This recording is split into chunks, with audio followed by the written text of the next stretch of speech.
ကျွန်တော်က video တစ်ဖိုင်တင်လိုက်တယ်ဒီမနေ့ဖိုင်စီစစ်တက်မှာ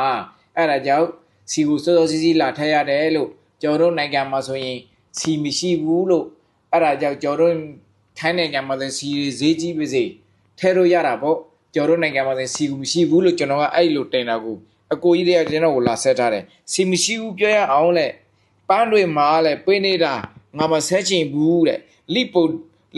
တင်နေတာလားဟာတွေတဲ့အဲ့ဒါကြည့်လေဒီမှာဒီပေါ်မှာကြည့်ကျွန်တော်တို့မြန်မာနိုင်ငံမှာစီမရှိဘူးမရှိဘူးဆိုသည်စီရှိရင်အဲ့လိုတိုင်းရှယ်ကြီးစောက်စီရတာလားစီရှိပြီဆိုရင်ပြည့်တဲ့စီဆိုင်တွေအကုန်လုံးတွေစီရှိနေရင်ဒီစီဆိုင်တဲ့ကိုသူတို့လာမထဲဘူးအကုန်လုံးထဲမှာပေါ့ခုကရှိတဲ့ဆိုင်ရှိမရှိတဲ့ဆိုင်မရှိဆိုတော့အဲ့ဒါကြောင့်ကြည့်ဒီပုတ်ကိုကြည့်ဒီမှာဒီဆိုင်ကယ်တွေကဒီယနေ့နောက်ဆုံးရောက်ချမြင့်ဆိုင်ကယ်ဖြစ်ပါသေးတယ်ဒါဆိုကြာတဲ့ဆိုင်ကယ်တွေဘယ်လိုစီမရှိလို့သူကဒီလောက်ပဲရောက်တာပေါ့ကရောင်းစားလာမဆဲတယ်ငါပြန်မဆဲချင်ဘူးစပ်ပါကောင်ဒါပဲ